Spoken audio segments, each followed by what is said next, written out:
for July 24th pies.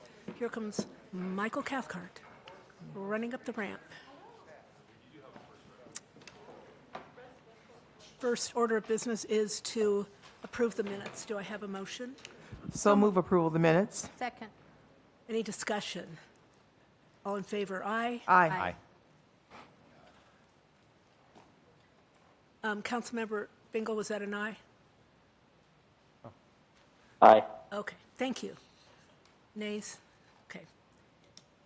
First up is Broadlink PDA update. Ariane Schmidt, welcome.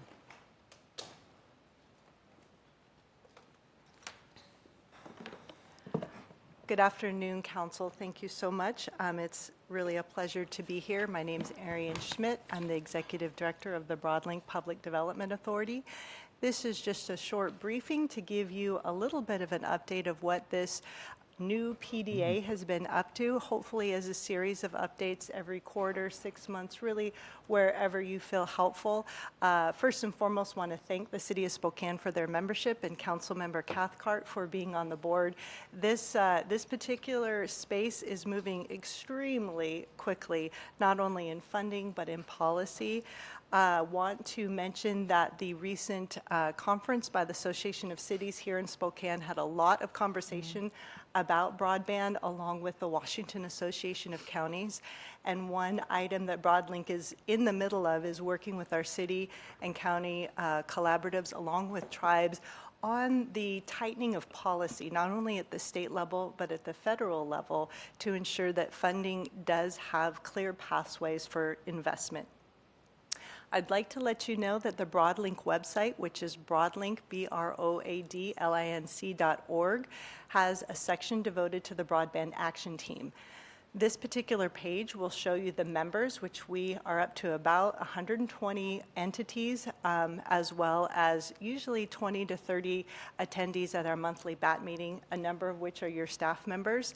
And on that is the published report that we completed in June for the Washington State Broadband Office as our contribution to the statewide support that will be submitted to the federal NTIA department as part of our prerequisite before the release of what's called BEAD funding.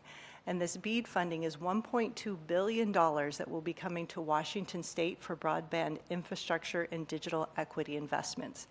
And one thing that I'd like to point out is a majority of the infrastructure investments are tagged legislatively for rural populations. Our focus right now is in South Spokane County, some elements of the West Plains, and the rural elements of the North County as defined by the FCC as unserved. However, right alongside that infrastructure investment are digital equity focuses, and those include very much our urban core as well as digital equity in the rural areas. And I want to thank not only Councilmember Cathcart, but the staff focus group with Steve McDonald, Eric Finch, Chris Walker with NOAANET, and their consultant Joe Poirier, so that we can make sure that the City of Spokane can step into and utilize that digital equity funding that is eligible to urban cores while you're waiting for the release of maybe more infrastructure money to the rural areas. Right now, we are working together with city staff on a pilot for affordable connectivity programming meant for populations that may not have disposable income that allow them to take advantage of plans that are available to them. And we want to make sure that this particular pilot encompasses an area that we can make sure we meet the needs, both in the actual ability to connect to a network, devices so that folks have something more than a phone to connect with, and also a really important element called digital literacy. And that's so that people know how to be wise on the internet, that they are able to take advantage of remote worker certification scholarships so that if they have employment opportunities that are remote in general, that their resumes rise up to the top. And again, that we are able to meet the needs of individuals that might have physical or language barriers so that that information gets conveyed in such a way that it's comfortable and they feel willing to participate in opportunities available to them. working very closely with the other public development authorities throughout Spokane County, and really excited that as we are building this airplane, as funding comes out the door, we're doing investment on all of the cities that have chosen to onboard membership to the PDA. We are about at 7 right now, and we have 4 more queued up, so it would not surprise me if by the end of the year we have most, if not all, of the cities within Spokane County representing the voices for where we need investment. So that was my update, just so that you had it from the PDA itself. I know Councilmember Cathcart's very involved, but I wanted to give a few minutes in case you had other questions that I could address. Oh, go ahead. So some of those additional services you just mentioned, would that be contracted out? That would not be housed under the BAT? That would be partnered with other nonprofits or entities, like the digital equity training certification programs? So that's a wonderful question. So the Department of Commerce just released a notice for funding last week, and it was the round 2 of their digital equity pot of money. Last year, Spokane received $500,000 underneath Better Health Together.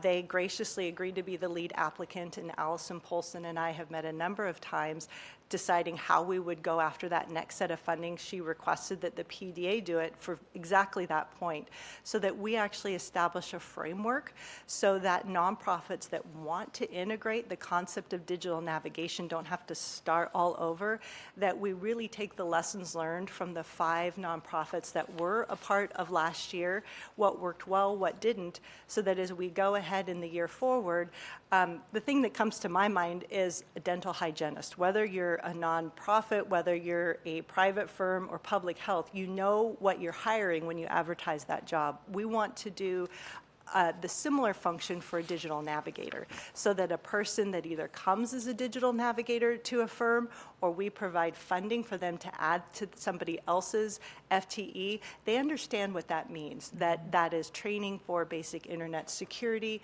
understanding about how that ACP adoption works, different things like that, because that does seem to be missing statewide, that common frame of reference, and that's one of those things that we want to offer with the next round of funding. Great.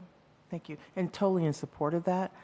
However, lately I'm getting a little nervous because everybody keeps saying we are learning to fly this airplane as we build it. So there's a lot of airplanes up in the air with inexperienced pilots. So we'll hope that all plays out in our best interest. I think the pilots are experienced. It's the people building it, they're probably trying to figure it out. They know how to fly it. It's just not complete yet. Okay. I'm optimistic. I'm loving these analogies. Yeah. So anyone else with questions? Councilmember Bingle, do you have questions? No. Okay, thank you. Thank you. Anyone else? Ariane, Thank you so thank you. much. Appreciate your time. All right, up next is the SAS work group update, and we've allotted 10 minutes for this. Welcome, Mr. Luton. Yeah. Good afternoon, Council. If you have not had the pleasure of meeting Larry Luton, the chair of our steering committee of the Sustainability Action Subcommittee, he comes to us from Eastern Washington University, retired professor of public administration, and he's going to give you an overview and an update on the steering committee activities. And Larry, you can just click through using the mouse or the keyboard to advance slides.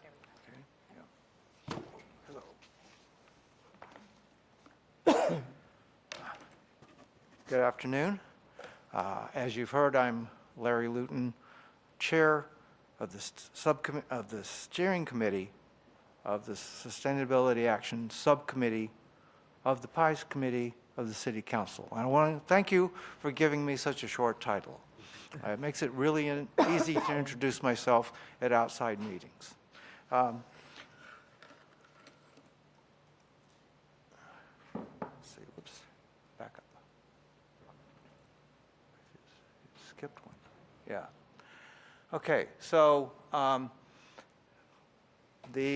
as you may recall, the SAS was originally created without a steering committee, and you passed a resolution to add the steering committee to essentially help provide some direction as we present things to PIES for council consideration.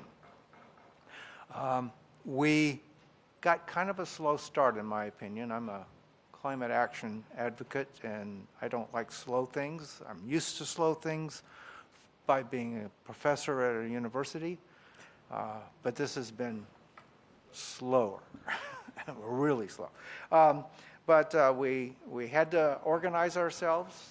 The resolution didn't give us much guidance on that, said we were to organize our leadership team. Our voting was determined by the resolution as a consensus voting approach that the whole SAS had been using since its inception. But we decided to operate on a consensus basis as well.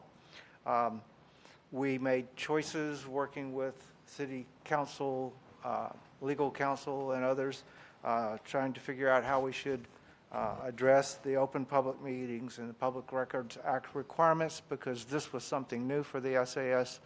The steering committee, being people who were appointed by council, changed that process, and that took us some time to get adjusted.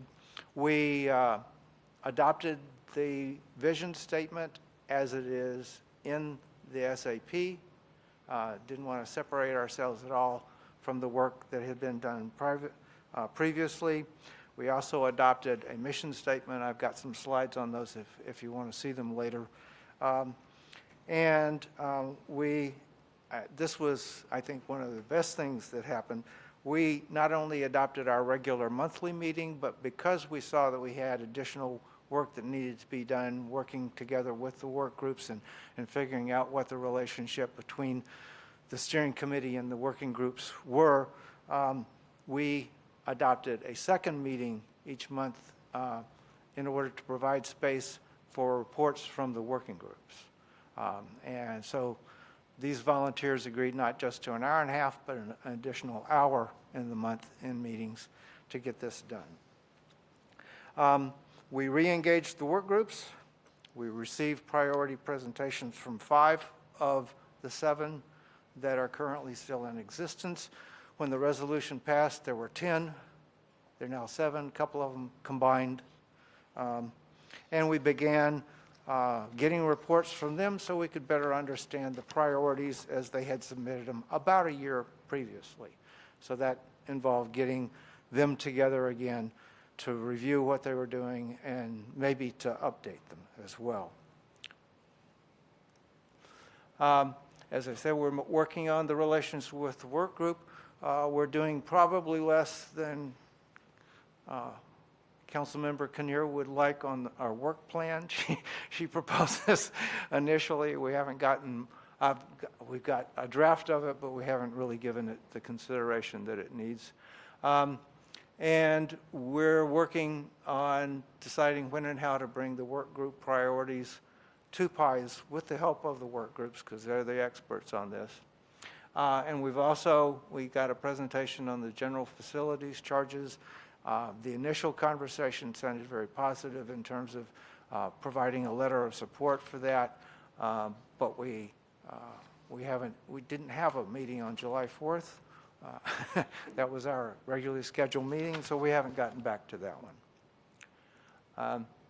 This is the vision statement. You're probably familiar with this from the SAP itself. The only controversy involved in that was the phrase carbon-free economy. Some people kind of hesitated on that. We had our consensus process of discussion, and the people who had questions about it generally got supportive of that, mostly, I think, on the basis of we want to support the SAP as it is, and carbon-free economy is kind of a directional wording rather than anything to be taken literally. We also adopted our own mission statement. The basic importance in the mission statement for your consideration is that we are focused on implementation of the Sustainability Action Plan, which may include suggesting revisions, amendments, or additions. 2024, by the way, is a year that we're scheduled for a whole new plan. So, whoops, I think it did it again. Presentations, I don't think you need to worry about all the details in here, but just wanted it on record which ones we had heard from and who we are still working on hearing from. The only 2 of the 7 that we haven't heard from are buildings and energy, still working with that group. It was a rather large group, and leadership there hasn't identified a time for a report to us. I've been trying to urge them for next month, but I'm not sure we're going to make that.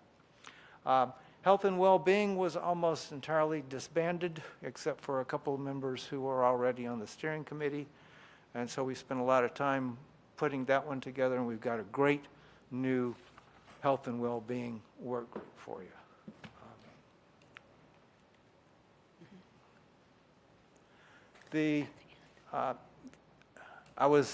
When I looked at the agenda for today, I had to add this slide in quickly. I don't want to go too far with it because we have not really, as a group, had a discussion of these priorities. We've had the presentations, we've had comments on them, but there's been no decisions about where we want to go with it.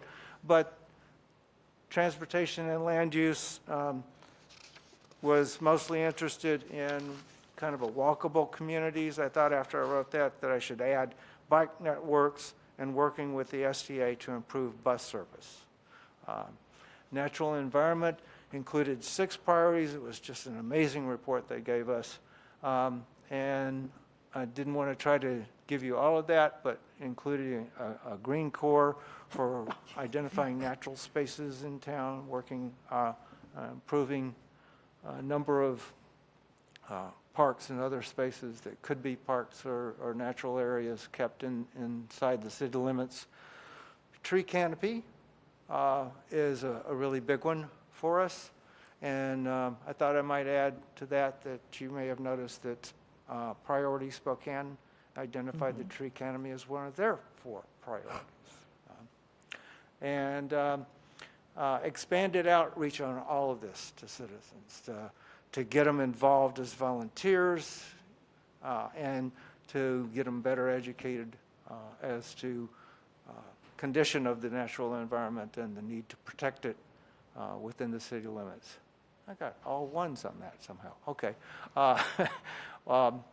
Water resources, concerned, of course, mostly about the aquifer and the river flow, and improved communications outreach regarding water usage. Waste and recycling, 2 main themes there were extended producer responsibility. The request there was a suggestion that the city council could work with the state legislature and help support legislation for the extended producer responsibility concept. And composting, lots of work to do on composting. That's also, by the way, a work group we need to revive because we had like 1 person left standing. She did a great job of getting things together for us. And then we heard from the Environmental Justice and Equity Group. Focus of our work there is how to build the equity checklist into our decision making. And that was just last week.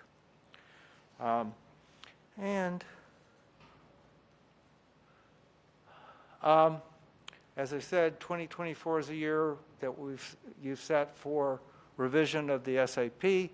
There are also a couple of other major reports in 2024 that we are implicated in, if not directly involved in. So we see 2024, as it's set up now, as a very big year for us.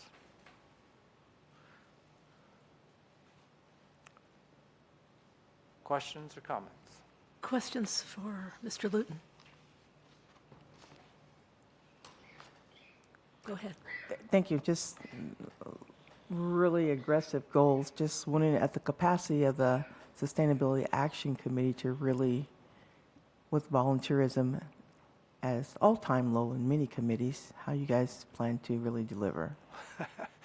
Oh, We are still working on the relationship between the steering committee and the work groups. The working groups are the experts in the area. And the general idea that we've talked about has been that we get these reports, we have discussions of them, and then as the steering committee, kind of acting as a traffic cop so we don't come in to you with 21 recommendations to consider in one meeting, is to say which ones of these do we move forward for, and how do we make sure these are actionable by the city council. So when we've got something we think is actionable by city council, then we bring it here. We work with Kelly on trying to make sure that the city will see it as actionable. But the actual process, Councilmember Wilkerson, is still unfortunately being built like the airplane. Yeah.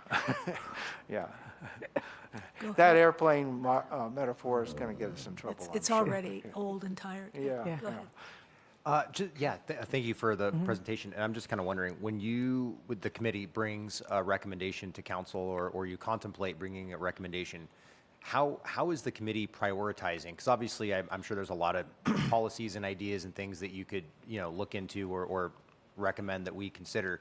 How are you guys prioritizing that work to say this is the most important or the most urgent that council should consider? Again, general strokes, but we had, about a year ago, we had the work groups present priorities, both substantive priorities and things that they thought might be more quick and easy. Everybody kind of hedged a little bit on quick and easy. That's a harder thing to identify. But then they present those to us at the steering committee so that we have a better understanding of it. And then we will look at those as a steering committee and decide which ones we think are closer to being ready to present to you. We will work with the work group to make sure it's ready, and they will come in with us when it's time to present to you as something that we think is actionable. Okay. Yeah. Thank you. Anybody else? Go ahead. I just want to say thank you. I know this has been a lot of work and a lot of time, so thank you for your commitment. Yes. It's a labor of love. Thank you. Yes, Yeah. I can tell. Mr. Luton, thanks so much. Appreciate your time. Thank you. I'll just add a couple comments. We're lucky to have Larry with us. He's a tireless advocate and getting what he calls getting our sustainability action plan to walk, to give it some legs. And to Councilmember Wilkerson's question, part of my job will be to make sure I'm working with the steering committee as to process. And once we get a small number of proposals put together, then we would come to you with the help of Chris in drafting potential legislation. Thank you. Thank you. Appreciate it. Next up, Marlene is going to talk about the GFC update, and I've allotted 5 minutes. Do you think you can do it in 5? All right. Absolutely. Good afternoon, Council. I just wanted to bring you some of our latest information on GFCs. So here's what's happening, just to get everybody back oriented a little bit. Our review committee has held 5 meetings and completed our GFC education series. We have a feedback meeting with the group set for Wednesday of this week to get all of their feedback on the different topics that we've covered. Additional outreach, we have 2 more presentations coming up in August, one to the Equity Subcommittee and one to the Spokane Low Income Housing Consortium. And we've done a number of other presentations already to some of the other council subcommittees and to the AGC. We are continuing email outreach to a broader number of stakeholders. So our review committees, about, 17 people, I think. And that we have our emails going out with updated information to a group of about 100. And so then our updated information is also on the website, and we're continuing our work with the PDAs. So we talked about this last time when I was here, and this was sort of the difference between the 2 methodologies. And the thing we were missing here was sort of the examples of how this would actually play out. Because remember, the equivalent residential unit, it basically estimates how much the peak demand of a residential customer, and then sets that limit and then applies it to new projects. On the meter capacity side, it's based on how much water can be pushed through the meter and how many units it can serve as well. So when we looked at that, the numbers were really pretty close between MCE and ERUs for one, right? But how does that sort of scale up to larger projects? So we took a closer look at that. So this is for the upper zone and the lower zone. We're just looking at the water side. The same would be true for the sewer side. And then you can see if we had a single zone, you can see those, actually this does have sewer, but we're just gonna look at how it scales up for just water. But you can see that the numbers are essentially the same. So what we did was we tried to look at how that plays out sort of when you're actually looking for more than one unit or a larger development, maybe a commercial development. And what we find is basically that the ERU model, the equivalent residential, kind of goes up at a pretty steady clip. And that the MCE model, as you would kind of expect, goes up in more of a stair-step fashion. So when if you have an ERU and it's after you have to switch sizes. So your project could almost fit in a 1-inch, but you need a 2-inch. The ERU model will be less expensive. On the other hand, when you're using the MCE and you maximize the number of units you can attach or connect to that connection, the MCE is going to be different. It's going to be lower. So that's what you're seeing here. The orange line is sort of that steady climb up for the ERU, and then you see the stair-step pattern on the blue line, which is for the MCEs. So it's really a matter of how you want to look at this. If you're a developer, you could maximize the number of units you get out of a meter, much as you maximize the number of units you might get out of a piece of property. So that's what the lower one looks like. You see a little more difference up and down for ERUs versus MCEs because that's where the cost was higher, so you would expect that to kind of stretch out. And here's what it looks like for a single zone. So there's, at different points, what you need, your connection is going to be less expensive or more expensive, depending on where you sort of fall in those ranges. The other thing that we really think is important to note for these differences is the concept of an ADU. So under the MCE model, if you have a 3/4-inch connection and you can build your mother-in-law flat on your piece of property without increasing the size of that connection, there is no charge. There would be a charge under the ERU process, though, because you're making that choice that you're charging someone based on usage that you anticipate, not necessarily what the meter can push through. And that also is the challenge around downtown redevelopment. So downtown redevelopment is something we know is going to happen based on sort of the change of our work habits. We're going to see buildings in the core convert from office use to residential use. And the residential use will have a more intense water use in many cases than an office use. And so therefore, if the connection were large enough to serve the new use within the building, there wouldn't be a new GFC. However, if we add units, residential units, there would be. So those are the kinds of trade-offs that we're talking about. Does that, particularly for downtown, does that contemplate if we were to return to the commercial water rate incentive? Because my thinking would be that we would see an increase in consumption under that because it's less expensive for water, correct, than the residential cost? Right. And so the challenge with that, council member, is that it's exploiting really what's a flaw in our system, our rate structure, and that's one that we're going to have to address, and we've talked about that. So the commercial class is actually paying a little less than their fair share than the residential class, and that's where you get that discrepancy. So as that changes over time, that really isn't the best way to incentivize development in the core. We've been working with Spencer and with Steve McDonald to come up with how there might be ways to do that in a different way, but still provides us with what we want. We clearly see, the developer services side and the planning side really does see the need for conversion of office space to residential. So we're going to find an incentive that will work for that. I don't know that it's going to be that particular one, but I agree. Could you include me in some of those discussions? Because this is something I know that's big for folks downtown and that are looking at real close. And the estimates I've heard is that it over 30 years is about equal to a 12-year MFTE benefit. And so it does have a huge impact on decision-making for... Well, and we only did it on 4 buildings. So I'm not sure that what we're looking at is actually reflective of how that would play out. Also, one of the buildings it was calculated wrong. So there's one building that's getting a really good benefit that we need to actually redo. And so I think there is some concern on my part that it doesn't provide the same value as might be perceived by one or more people. Okay. So. Oh, thank you. Do you want questions, or do you want to Yeah, continue? yeah. That was all I wanted to show you today, was Okay. just kind of the difference on how this works. And so my point is that there isn't a magic answer here. ERU versus MCEs has sort of give and take, and that's what we're going over with the committee, and I think you're going to get some different responses. But I just wanted to be able, somehow it's easier for me to come and show you some of these things in bites, so that when we have the bigger discussion, that you have some familiarity with it. Just a clarifying question.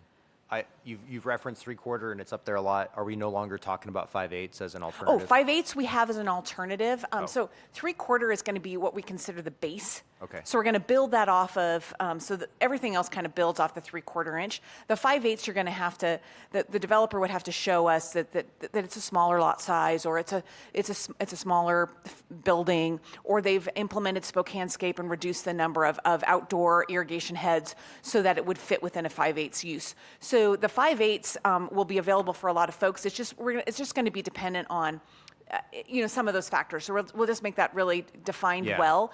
But it doesn't make sense for us to shift the whole thing to the 5/8, because I think that's going to skew the upper sizes too much. So we're going to leave the 3/4 as the base and use the 5/8 option as just a way to accommodate what we might see, actually, and what some of the developers are telling us. Randy Palazzo is on our committee, and he's telling us that really what he's seeing is more, say, attached housing. It may be individually owned condo type, but attached with smaller grass amounts, so that they don't have as much outdoor irrigation. So they might very well qualify for a 5/8 inch connection, which will be great. And the thing I hadn't shown you yet, which I will, is that 5/8 doesn't just save you on the water GFC, but it also saves you on the sewer GFC, because your sewer GFC is based on the water connection, assuming that water in, water out. No, I just So- think as long as that's available for kind of small lot development Yes, situations, yes. that is awesome. So, And with the ADUs too, there might be just an incremental increase instead of a larger one. yeah. Anybody else? I just, thank you. I want to say that I've worked on these rates with you, trying to come up with something. And I think it's wise that we make sure that we're not unduly burdening the regular homeowner, so to speak. That commercial has to pay its own way. And it was a great idea, because we did incent some of those commercial developers to switch to residential. It's a great idea, but as you said, it's long-term. It needs to be overhauled and looked at again, so I Yeah, appreciate and we'll that. come up with an incentive package Yeah, that makes sure, sense, I think. yeah. And I think what we incentivize today may not be what we want to incentivize in 10 years. So I think that we want to make sure that we have that be more of an open conversation, that just because this is what we want today isn't necessarily what we want indefinitely. Yeah. Great, thank you, Marlene. Thanks, Marlene. Outside counsel, Mr. Smithson. 5 minutes, can you do it in 5? I bet I can do it in 2 or 3. Okay. Thank All you right. for having me. Good afternoon. This is a contract with our outside counsel regarding, it's with the Craig Trueblood at K&L Gates, and this is regarding our City of Spokane versus Washington State Department of Ecology appeals. This is our permit on the wastewater treatment plant. This litigation is lengthy and extensive. Our trial is set for May of 2024. We are already about $200,000 into the contract. We're asking to increase the contract to another $100,000. That would come out to $350,000 total. And we believe that a majority of that will just be burned up in discovery. So we won't even get to litigation before I am here asking for more money. That's depressing. But thanks for being honest. Yeah. Go ahead, Mike. So at the end of all this, what is, at the end of the day, what I guess would be the best case scenario financially? Are we going to recoup some of this if the decision goes our way? And then obviously the outcome of the waste energy is the big piece of that, but I'm just wondering, will we recoup some of these legal costs? Right. So and this is on the wastewater transfer, the wastewater treatment plant.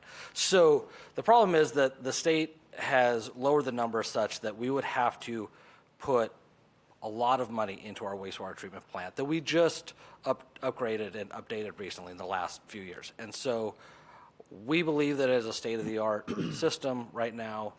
The state is lowering the levels from what we anticipated or what we prepped for, right? So we would have to go back in and expend a great amount of money to update this and get below those levels.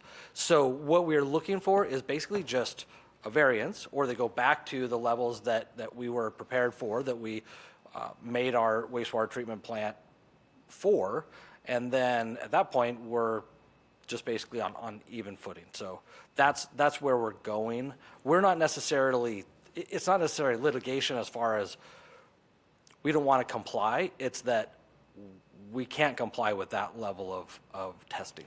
So that's where we're at. So we're just trying to work with the ecology department to give us something that we can comply with and that we can continue to go forward and be the best stewards of the river that we can. Go ahead. So just go Wait a ahead.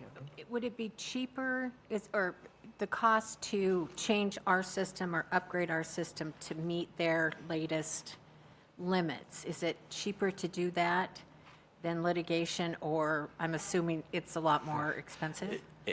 Yes, extremely expensive. Okay.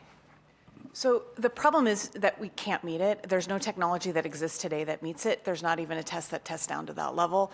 So the problem becomes is that we have a compliance issue. So we're trying to work with the Department of Ecology, and you know, if we have the opportunity to come to a settlement type agreement where we would like to see that as well. Really, our goal here is how do we have a path forward to compliance? Because the Clean Water Act is very important to us, and we want to make sure we're in compliance with the Clean Water Act. But the PCB levels that are being contemplated at this point, there is no plant in the nation that meets it. There is no technology that currently would get us there. So that's where we're at, and so we're just trying to get to something that has us with a reasonable compliance path forward. That's not to say that technology won't exist at a future point. It likely will. We've seen lots of technology improvements, but it's not going to be in the 5-year permit cycle. Are other communities in this state facing this same issue? Well, our permits on the Spokane River are the first ones to have these things included. Okay. But we are we are jointly working this issue with Spokane County and Liberty Lake Water and Sewer District, who are facing the same regulatory compliance issues. So the 3 jurisdictional entities on the muni solid wastewater side are working together. Councilmember Wilkerson. So I just want to ask the question again. If we prevail, is there any reimbursement of fees? And then, of course, you just open the door as to the contributions of the other municipalities towards this suit. So they're paying for their, I mean, we're collaboratively working together, but they're paying their own lawyers. We're paying our lawyers, so that we aren't paying for a single lawyer. So there's that. And typically, we're in front of the Pollution Control Hearings Board. I don't believe that there are, generally speaking, we would get lawyer fees back. So Councilmember Cathcart. would, if it goes our way, the decision, does that set precedents that helps other communities? And so are they going to essentially get a free ride on our expense? Well, and I assume that other communities are going to come up with this permitting. They probably aren't in the cycle that we are in. So I can think of a number of cities that probably have rivers running right through them that are likely going to have to deal with this in the future. Yes, we will probably be breaking ground, and they may benefit from it, but it's a regulatory agency, so it's not necessarily And a then- lawsuit that they could join, if And that makes sense. my second question is how, and this has obviously been a debate for a long time in terms of what the levels are, but how do they enforce if there is no way to measure? How do they know that we're meeting or not meeting the requirements? It gets kind of complicated, Councilmember Cathcart, but they look at a reasonable potential to pollute. And so we've been using this very refined testing method, which is also can be wildly inaccurate, but they have, over time, we have enough data to say that potentially we have a reasonable potential to pollute and not meet the limit. And so that's our risk as an organization. So we are trying to find a compliance path forward because we are also protectors of the river first and foremost as well, and protectors of our environment and trying to create a place where everybody wants to live. We're dealing with a community waste that we don't generate, we collect and treat, right? And we're talking about PCBs, which we never purchased, owned, or put into the environment, but we're the end receiver of these things. And we're up amongst the top 1% of treatment plants in the nation in terms of the quality of the effluent. So here we are, but the Clean Water Act works in mysterious ways. It's like as soon as you do well, they just keep ratcheting it down. And I think we've come to the point where we're at because there isn't, we need a little bit more of a common sense path forward, at least for this time period, until we can get to those lower levels. So essentially, because this is more of an administrative action, not a legal action, there's a broader way for them to kind of come after us, for lack of a Right. better way to put that. Right. So we want to make sure that we can meet all of our permit requirements because it may not be so much that the agency, but then you also, you're at risk for third-party lawsuits as well. Gotcha. Okay, thank you. So it's guilty until proven innocent, essentially, yeah. And sorry, I did not finish that in 5 minutes. I apologize. It's, okay, we're going to hold it against you. Fair enough. Say it. Thank you. Thanks, everyone. Appreciate it. Jen Saracides, we've got 3 things for you to brief. The first one was a surprise to me.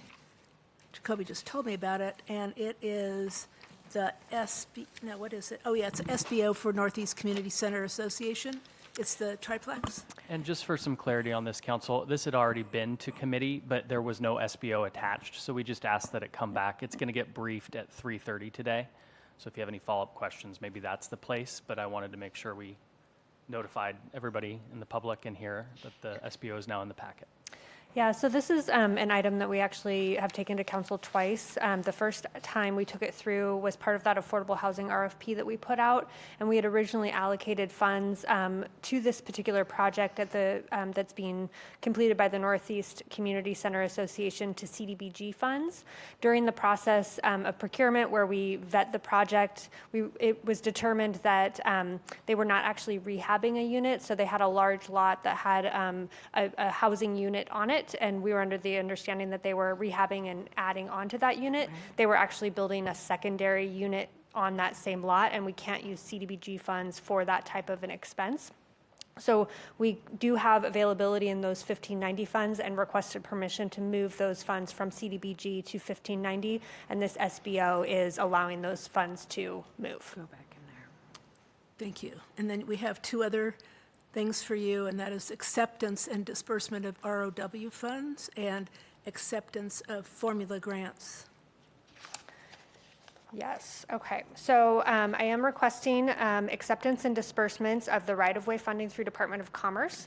And these are funds that are for FY24 and 25. We've received $1.5 million for the track shelter for FY24 and FY25. And then rapid rehousing through the Housing Navigators for $347,325 for FY24 and FY25. There has been no other money allocated to the diversion program through United Way. And we did identify a typo in the table that was provided to us by Commerce, where you can see the Housing Navigators amount does not add up all the way across, but the total amount in the corner is correct, and I've requested that they just update that table so that it is accurate. Questions for Jen? Okay, I have a question. Yes. Are there performance measures that are attached to that with the navigators? Yes, so they're required to provide 15 units of housing. They're not required to provide any services. All of the services are being provided through Empire Health Foundation. So their only outcome measure is that they must have 15 units of housing In what space of time? during the entire year. That's it? Yes. 15? Okay, Yeah. next. Do you have a question? No, I was just going to say, I think the number that I heard that they have is 30. So it was 30 for the first contract, and so Okay. you can see actually in the chart, in FY 2023, they had almost double the amount, and Commerce has reduced their amount by half and are only asking them to house half as many people. That just seems not very ambitious, but okay. At least from my understanding from Department of Commerce, they don't feel like there is sufficient need from the row population to justify additional units. Housing Navigators is only one of those pots of funding that they're funding, but they've housed, the vast majority of those folks at this point, and so they didn't feel like they needed to continue to fund at that high level, as it is specific to the row project. I would just comment that it would be really interesting to get an update from the two individuals that are doing that Housing Navigator work, because, yeah, I think it'd be interesting to see who's been, or to learn about how many have been housed and that kind of thing. Yeah. I'd be glad to reach out and ask them to come. Yeah, it'd be great. And next is acceptance of formula grants. Okay, so we are requesting permission to accept the PY 2023 CDBG grant agreement of $3,126,340, the 2023 PY ESG grant agreement for $277,996, and the Home Investment Partnership grant agreement of $1,409,280. And we are requesting to have these on a rules suspension so that they can go through both first reading and second reading next Monday, the 31st, as HUD gave us 30 days to sign these contracts, and we received the contracts on July 7th. So we got them onto this committee as swiftly as we can. Luckily, there was a delay because of the holiday where I was able to get it in by the 7th, but we need to process them as quickly as possible. So we're not dispersing them, we're just asking to receive them and sign that grant agreement. Questions? No questions. All right, we're good. Thanks, Jen. Okay, so what is the process for requesting a rule suspension? Do I just submit that and then for the? Submit it through OnBase, and then council will deliberate at 3:30 next Okay. week. Okay, thank you. I think I have one more. Yes. Yeah, okay. You do. Okay. Lucky you.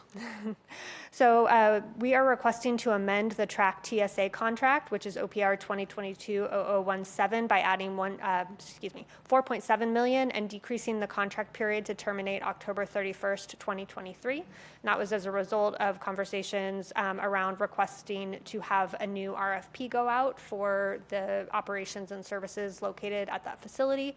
That RFP has gone live today, and we'll be soliciting applications for that. And so in that light, we're requesting the additional money to carry through the contract through the end of October of this year. Go ahead. And so I know we had discussed in those meetings that the RFP would be going out to basically for a period of October to October. Is that correct? Yeah, we ended up doing, based on the way that it went, it's like mid-October to the end of, mid-October of 2023 to the end of October of 2024, and that's to allow a 2-week overlap period, Yeah. so that if there is a new provider, that we can have that time period to hand off operations. No, I think that makes a lot of sense. And actually, I thought it was going to be a month. I think 2 weeks makes more sense, so that's Yeah. great. Yeah. Go ahead. So this contract, I'm just still concerned about the number of beds that are in the contract, but the actual number of people we're serving, and how that's really working out financially going forward, Jen. So from now until mid-October, the contract would stay as it is. It does say that technically they're contracted for 250 beds, but it does have the allowance for them to go above that. But they would not be able to expend any more dollars than what we've allocated them during this contract, which was based on a review of how much has that facility cost from an operations-only perspective on an average, and then added that for the months that are remaining. We're technically out of... we need to have this contract essentially effective August 1st to be able to keep operations going there. So understand that, but if we increase from 260, 270, and we're surging to over 350 and possibly to 400, the incidentals of just feeding them is an increased cost. Where does that come in at in this whole contract negotiations? So we didn't engage in any contract negotiations for this amendment. This amendment was really primarily just to keep them going until we were able to go through the RFP process to secure a new provider. So the costs that are associated are based on the average cost to run the facility. I can certainly make changes to the contract, but since they've been operating within that contract as is, and there's the language that allows for them to go above 250, I didn't choose to make that change. They do go above 350 sometimes as well. So the obvious question is, and we've all been talking about this, is the 25% admin fee. So in any new contract, would we take over those? Whatever would be an admin, would we take over that duty? Or would we still be charged that 25%? So because the funding that's been allocated for this contract going forward are federal dollars, we are obligated to either allow 10% MTDC or a federally negotiated cost rate. So if an organization that applies has a federally negotiated cost rate, we are required to accept that rate with federal dollars. So it's only federal dollars that? Only okay. federal dollars have that requirement. Or federal pass-through dollars, so if we get pass-through dollars through the state and those are federal dollars, that federal requirement will follow. There just doesn't seem right. Go ahead, Kim, come on up. Good afternoon, Council President, Council. Excuse me. So right now, we've negotiated with the Salvation Army to be at 20% on their indirect, and if they were to move forward, they'll be at 18%. So that is at least a decrease from the 25% in regards to that.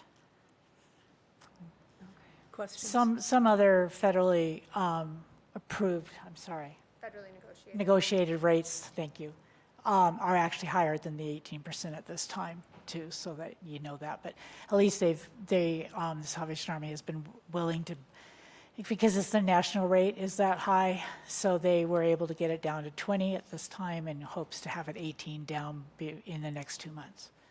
But if some of our money is going to track, then, not federal money that is going to track, wouldn't that kind of skews the whole formula? But yes,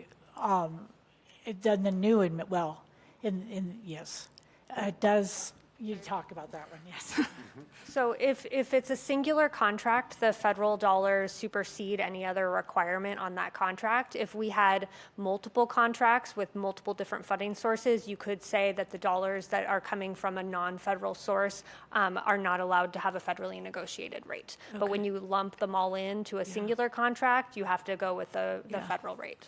Oh, gracious. Okay, go ahead. Have we done that? I mean, have we actually spent federal dollars specifically on track? Yes, Have we? Okay. So outside of ARPA, though, we've spent? yes. Okay. Yeah, the Department of Commerce dollars are federal pass-through dollars as well. And we did just get allocated the additional 1.5 million for the next 2 years for that as well. Any other Once questions? Sorry, excuse me. Once those improvements are in February, that will decrease a lot of that cost as well.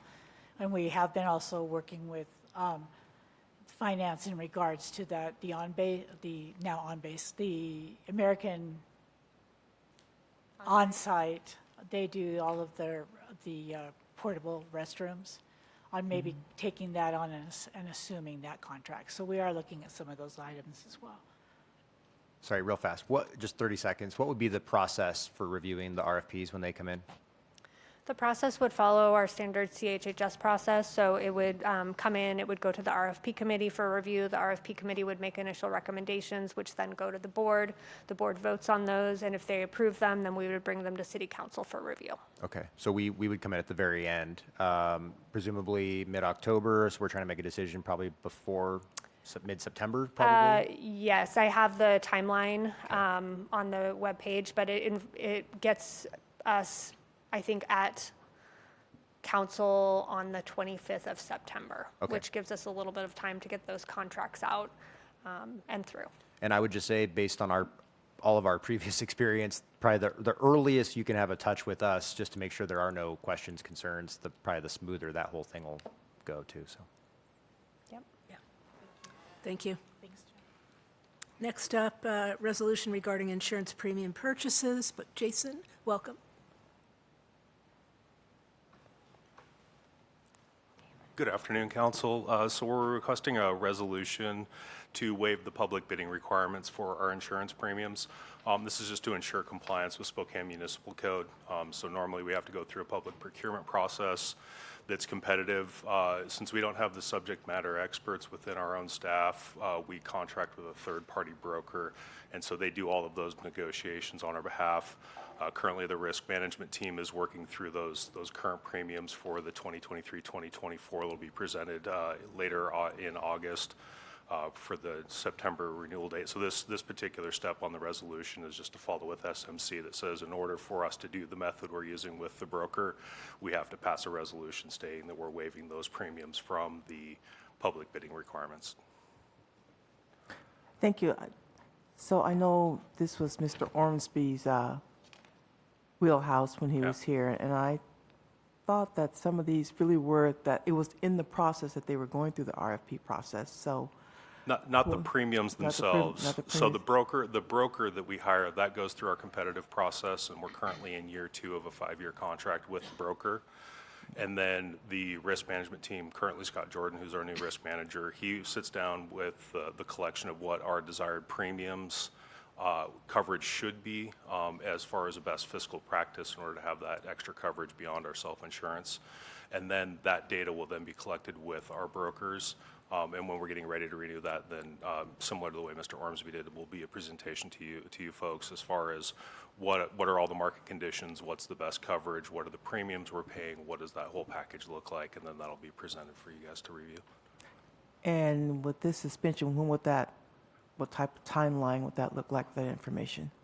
So this particular suspension for the resolution is just for this year's premium. So we plan on doing this resolution on a 1-year basis. After meeting with Mr. Wright and consulting him, it felt like it was best to do this resolution on an annual basis with every renewal of our premiums, kind of just to make sure that we don't lose control of either end of either the public procurement process or the renewals. And then right now, we're looking at, I believe, talking with Scott, it was around August 15th, somewhere in that time frame that we hope to have all of that summary from our broker. All right, thank you. Any other questions? I We need need that. another council sponsor. I am one, you are good. 2. Okay, Okay, great. thank you. Appreciate it. Thank you. And next is revision to ordinance 1302 and 1070.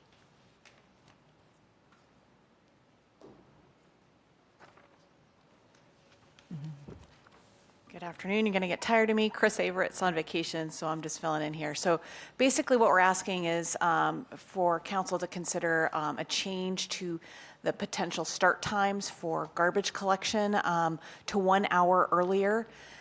With the new labor and industry rules around working in the heat, having that flexibility will make a big difference to get our teams through their routes, particularly rear load routes where we have a person act as the swamper outside of the truck. So it's important to us. It also gives us some flexibility around smoke rules as well.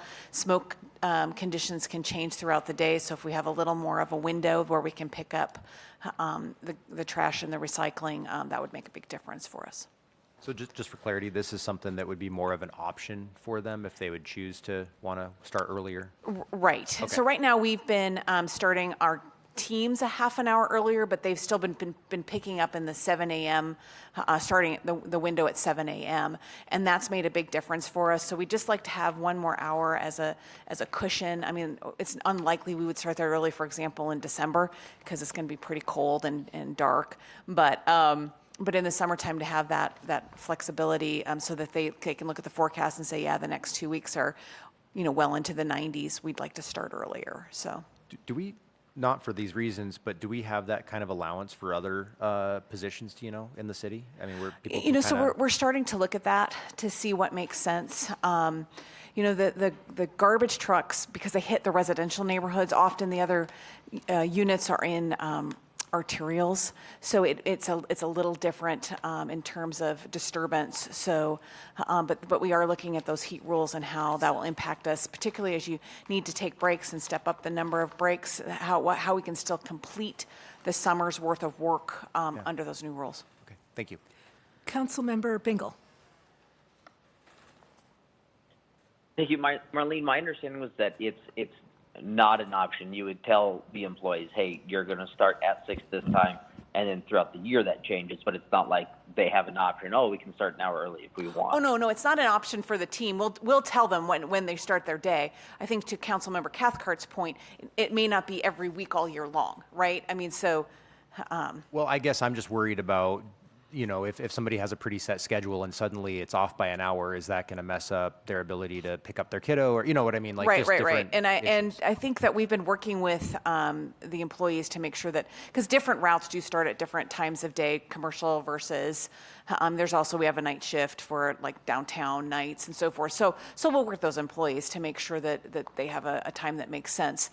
They already start their day sort of before those daycare hours, usually where our crews really help out their families is on the pickup side. So if we can keep things moving along for them throughout the day, then we're much more efficient for that purpose.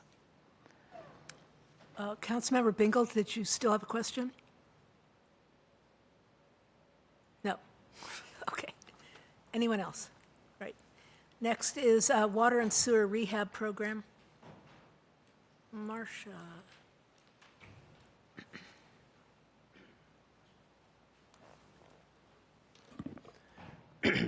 Good afternoon. Here to talk to you today about the Water and Sewer Rehabilitation Program from ICM. A little bit of background on the program, or a little bit of background about the why of the program. Not many property owners are aware that they are responsible for their water and sewer systems from their home.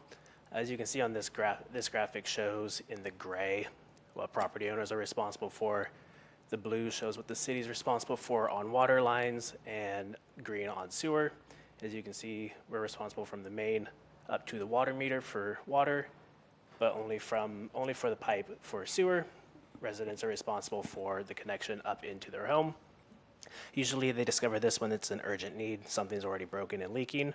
On top of that, costs can be significant, ranging anywhere from $5,000 to $35,000 or more, depending on the size and the scope of the project. But there's limited assistance available, and not many people can just drop $35,000 on a sewer repair. Talking about some of the reasons why to connect, I believe you were provided a program outline in your packet. There's specific legal requirements that are noted in there, various sections of the SMC. There's also public health and environmental concern or reasons to connect. Protecting the drinking water is very important. Nobody wants raw sewage leaking into the aquifer. There's some benefits to property owners as well. Connecting to the sewer system, for example, provides effective long-term cost savings and helps increase property values going forward. And there's benefits to the city for people to connect. It reduces the amount of resources that we have to dedicate to investigating and mitigating any issues that arise. There will be some eligibility requirements for this program, specifically for property owners. It's going to be tied to the area median income, similar to CHHS's single-family rehabilitation program. And also the property must currently reside in the city's service area. Eligible projects are going to include elimination of septic systems, repairs to broken water or sewer lines, etc. This is a map showing, it's kind of hard to see, this light yellow are the homes that were built in 1970 or earlier, so they're going to be suffering or potentially be the ones affected by breakdown in water and sewer lines. The brick color is 20% or higher of families at or below the poverty line, so this is just kind of illustrating where we think this program, residents in the city that will benefit from this program. Oops. Yep, okay. This is just an example budget table. Oh, I totally skipped over a slide. I'm gonna go back, sorry. Talking about the program, we're proposing a $500,000 annual budget over the next 5 years. Any unused funds will roll over into the next year. So if we spend $300,000 this year, $200,000 carries over to the next. We'll evaluate the program annually and make adjustments as necessary, but hopefully after 5 years, we are hoping that this will become a revolving fund, so previous loan payments fund future projects. And also similarly to CHHS's single-family rehabilitation program, we're hoping to have this administered by a qualified third party. So now going forward again. This is an example budget table based off $500,000. Talked to SNAP, who do the single-family rehabilitation program, and they estimated on the high-end admin costs of about 30% to do the program. Before that, I talked to an organization based in Southwest Washington that runs a similar program. They had been thinking about trying to expand to Spokane, and talking to contractors, they were being told average $30,000 to $32,000 to do a sewer line repair. Our next steps are to issue an RFP in the coming months, hopefully have a contract awarded by October and November. In between that time and the end of the year, take care of any final program details, and hopefully launch this in 2024. Happy to answer any questions. Councilmember Wilkerson, then Is Council. that 30% administrative cost the standard to administer this program across the board? They estimated that was a high cost. I think, I don't want to quote single-family home repairs, but from what I understand, it's like around 25% is what their cost is. So it varies. Well, since we're just really wrestling with administrative costs on other programs, that seemed high following that conversation. I mean, we can try to negotiate down. Yeah, so I mean, I did wanted to show you like maybe the worst case scenario. Yeah, I would just say, I mean, I think 30%, 25%, that's still incredibly high. I would rather figure out a way to operate it in-house at that point. That just, I feel like we could do it cheaper, way cheaper than that. And I don't want us to do it, to be clear. That being said, what I'm wondering is how will the payback work? So is it just like a straight loan and they're making a monthly payment to the city? Is it based on when they sell their home, there's like a lien? How does that work? I think there's a variety of options. The proposed program is similar to what other municipalities have done across the country, and it runs the gamut where it's a simple loan, some charge an interest tied to the prime rate, but most allow for below a certain income threshold to repay upon sale of or title change, I think is what they officially say. But I think ultimately that's going to be a policy decision, whatever you guys want to go forward with. This is our initial pass, letting you know. Okay. And then one more question on the funding. Well, I just wanted to add to that, we've been waiting for our new utility billing program to be underway, and part of that does have a module for loan repayment, and so we'll be using this so that the loan can be repaid just as part of the utility bill, and that's for the majority of people. Awesome. And then just the funding, the $500,000 annually, would that come from utility reserves? Is that the plan? Yeah, we've chatted with Water and Sewer, and they're both on board. Perfect. Okay. Now if we can do the same thing for sidewalks. I've got a question, though. If we do liens on people's homes, we talked about this, Marcia, has anybody investigated how that would affect their ability to refinance if they wanted to, or do anything else connected with their house? Elizabeth provided me with some materials on that, and I'm still reviewing them. Okay. That's key for me. Okay. You do not want to jam up somebody who's trying to refinance their house. Thank you. Okay, Now, thank we're you. going to have, we're going to do the contract with EA, and then we're going to do the mayor after that. So, Mayor, if you're listening, come on down. Hi, Elizabeth. So Lorena is out today, so I'm kind of pinch hitting for her on this one. She actually presented to council in February when we went out for the RFQ, looking to hire a consultant to help us with the asset management program work that we're looking to do for both our water and wastewater departments. So we've since received 5 responses to that RFQ, and AE Engineering Science was selected as the most qualified. So I'll be briefing this afternoon as well at council with the goal of having a contract to you later this week for a review and decision on the 31st. Questions? Okay. Thank you. Thank you. Right, that was quick. I do not see the mayor. Let's do, no, that's all too long. Why don't we do the annual reports from CTAB 21 and 22? Do you think you can do it in 5 minutes? Yeah, super Okay. quick. Okay, I'm going to try not to be shaky. And anyway, good afternoon. So as part of RCW, we need to make public the work that has been done for the pavement maintenance program. We're behind on those annual reports from 2021 and 2022.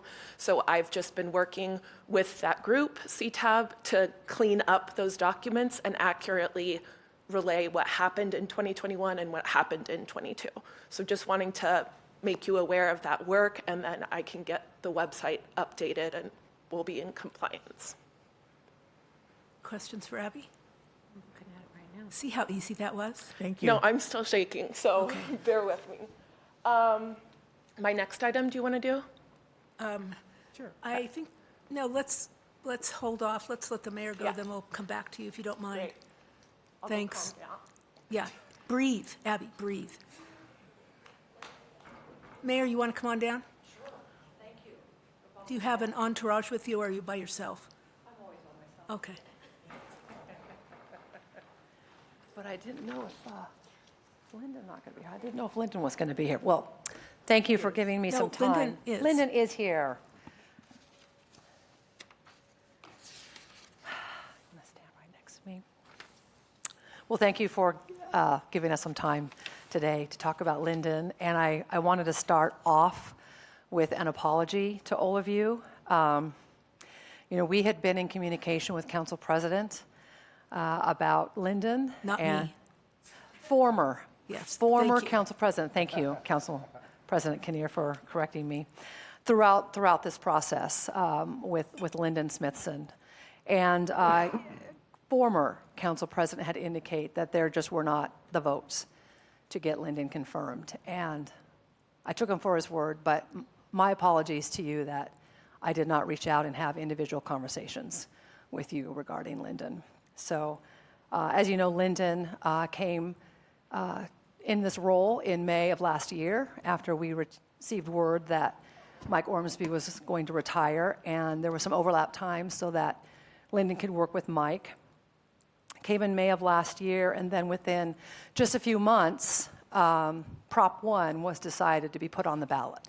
And Prop 1 would have changed the way that we hire the city attorney. So we didn't do anything with Lyndon during that time, during the time of the election and the certification of the election in November. That just really put a pause on the process. And then after voters declined to change the way that we hire the city attorney, at the first of the year, I did have a conversation with the former council president about what he wanted to do moving forward. And he had indicated that he really wanted us to go out for a national search for a new city attorney. We ended up doing a regional search because according to our own charter, in order to be a city attorney, you have to have be part of the Washington State Bar, and you have to practice in the state of Washington for at least 5 years. So we went with a regional recruitment, and we had one applicant, and it was Lyndon. And so here we are today. Lyndon has 20 years of experience with the prosecutor's office. He has spent the last year plus running the city attorney's office. He has spent on many, many projects more time working with council than any other department in the city. And that includes ordinances, and many of that we've passed 7-0, so very thankful for the collaboration there. Transportation impact fees, contracts, litigation support, and all of those kinds of things. So I'm really proud, and I'm thankful of the opportunity to put him forward now for a confirmation vote, which will come up next Monday, July 31st. So I would appreciate your support of Lyndon and his confirmation so we can move forward. So I've got a question for, don't go anywhere. I've got a question for Jacoby. It does need to be filed, so. It would be on advanced agenda next Monday, barring a rule suspension, and then for final consideration on August 21st, when we're back from our August break. Okay. But we can talk, Jacoby, Okay, after this about. that would be great, if we Council could. President, I mean, I am fine. I know we don't have 5 votes here, but I'm fine suspending the rules and moving this, whether it's today or next Monday. I don't think we should wait till the end of August. And Councilmember Bingle, are you going to be around next week? I know he's there. That all depends on the timing of one very important incident. So Okay, so we don't know is the answer. Okay, so let's talk more about timing. Okay, but thank you. Yeah, any questions? Right, thank you, appreciate the time. You bet. Thank you. Thank you. Okay, let's get back to Abby. And CTAB, did you breathe? Yeah, I Okay. breathed a little bit, but now I'm not breathing anymore. Okay. Do you need Thank chocolate? you. Great to know. Abby, do you need chocolate? No, I'm okay with it, thanks. Y'all are so supportive. So Okay. CTAB residential streets, 24 and Yes. 25. Yes, so there's, they kind of line it up over the course of 6 years, the pavement maintenance program. We haven't had a quorum at CTAB, which has slowed our work a little bit, but if we didn't move forward with a recommendation, so we haven't voted or anything, and we don't need to because ultimately you're the body that needs to approve the list. But we're at the time limit to get 2024 in the pipeline. So all of the previously recommended projects for 2024, there are 8 of them. They try to move them around according to the districts and budget. All of those are being recommended for your approval. And then the 2025 projects, some of them are being recommended to move around because of like interference with the north-south corridor project. So like this project doesn't make sense anymore because of the construction going on. So the group discussed, no objections, and would move those forward for your approval too, with the adjustments, yes.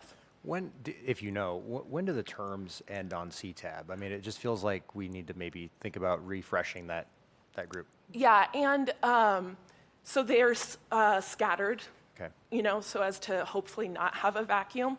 But the board was expanded, and that was in the interest of diversity and more minds and all of that. But it's made it very hard to have a quorum. Yeah. So there have been conversations about that, but since we haven't been voting, but we've had good discussion, I'm working on it. It sounds like only the chair has really been kind of showing up consistently. We had 3 at our last meeting. Okay. Which is there have been folks online too. So we have had 1 quorum since I've been on. So I'm gonna try to keep us moving. And I think it's a vacuum in District 2, right? All districts could use representation. Oh, okay. See, Yeah. District 2 was blamed for not participating. I think District Thank you 3 for is- straightning that out. So I need 2 sponsors or 1? You're one sponsor, you need one more. Councilmember Stratton. Councilmember Stratton. And Abby, did you want to do the traffic calming priorities for 24? Yes, thank you. So before you have a resolution showing the result of the traffic calming workshops. It's a list of 138 projects that the neighborhoods were trying to get to a 4-year cycle instead of this 1-year annual thing that is like a juggernaut to try to push through. But with 4 years, we now have a list of priorities that we can say, oh, this project makes sense in conjunction with this other project, so there's a pipeline now. For 2024, you have the list of projects selected. I've been working with the traffic calming subcommittee of the council. It's been great. There's representation from across the districts, and they are, with the exception of like 1%, usually aligned. So these are 6 projects that we looked at that can be built in 2024 and that can show the neighborhoods, we hear you, and now there's construction happening. Okay. Great. Go ahead. And I won't get into the details yet, but it sounds like we may actually get a bonus project out of all of this too in Northeast. So really excited Awesome. about that. Yeah. Awesome. Thanks. Thank you. Okay. That was painless, wasn't it? No, I'm shaking. Okay. Next is ordinance regarding regulations of residential rental. And there are three of you that have been working on this, Councilmember Bingle, Cathcart, and Chris Wright. So who wants to start talking about this? Chris, do you want to give the update? Sure. So I think about May or so, council members started receiving correspondence from several parties in the landlord industry that were concerned about the expiration of rental assistance programs on July 1st and their ability to evict tenants with the expiration of that program. The way various state laws and our local code were written, they implied that if there was no rental assistance program, that you could not evict for pandemic era related rents. So that prompted a conversation internally, working with Libby Shadle and legal. There originally was a draft to correct our code.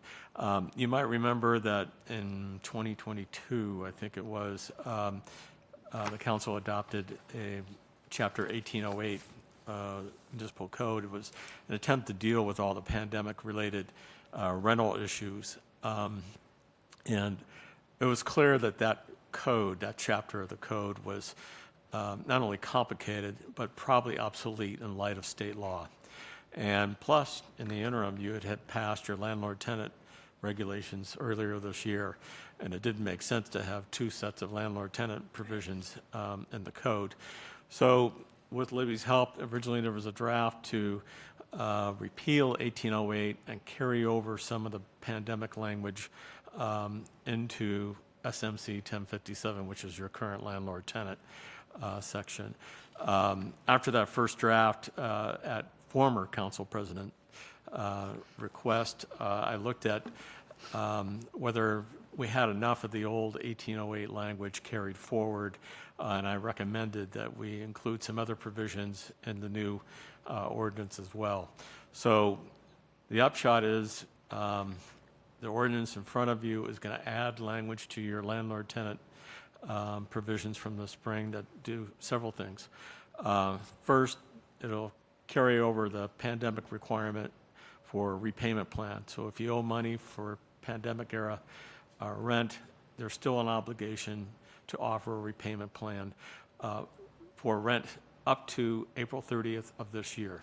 That's what state law provides. So we're simply harmonizing our code with state law. Then we also carried over another section of 1808 that prevented landlords from enforcing the debt on unpaid rent. It's one thing to prevent an eviction, but you still owe the rent. And so we wanted the pandemic era protections for the actual debt to carry forward, so that was added as well. And then there's a retaliation feature of the old 1808 section about not being allowed to retaliate against tenants who try to enforce their rights under the pandemic era rules, and that was added too. So we now have, I think, a more complete ordinance, carries forward the spirit of 1808 and harmonizes it with state law, and seems to have the blessing of legal as well. So, Mr. Smithson, did you want to add anything? We did brief this last week, but Ms. Shadle worked on this with council, with Chris Wright and Councilmember Bingle, and we feel very comfortable with it. We think it's a good balance. We're going to get rid of all the 1808 that has basically been repealed or just expired due to state law, and we think that it's a really good amendment going forward. So we're happy with it. Councilmember Cathcart, did you have to want to add? Nope, nothing to add. And now, so the one that's on base, we're going to have to do a substitution, and you've read that? Yeah. Both you and Councilmember Bingle, and you're okay with that? So you'll make a motion at the 3:30 to substitute? I am happy to make a motion. I have not connected with Councilmember Bingle on that, so. Oh, he's got his hand up. Councilmember Bingle, go ahead. Yeah, I sent an email to, one of the people who reached out to us, Eric Steven, with Chris Wright there, gave them the most recent version. The one substitution that I saw in there, the one change, and Chris, correct me if I'm wrong, we removed literally one word, the word "be" from a recital. Other than that, everything Chris had mentioned, it was the bones of this ordinance from the beginning, and so even the substitution is just a very small substitution. Okay. So the one that was circulated at 1:01 PM today Was is the the one that right one. corrects the typo. Okay. Any other questions from other council members? Councilmember Bingle, did you have more to say? Your hand's still up. No, that's a no. All right, great. We are at the end of our agenda, so we'll see you here at 3:30. We're going to start right at 3:30, FYI. Just letting you know. Okay, thanks, everybody. We're adjourned.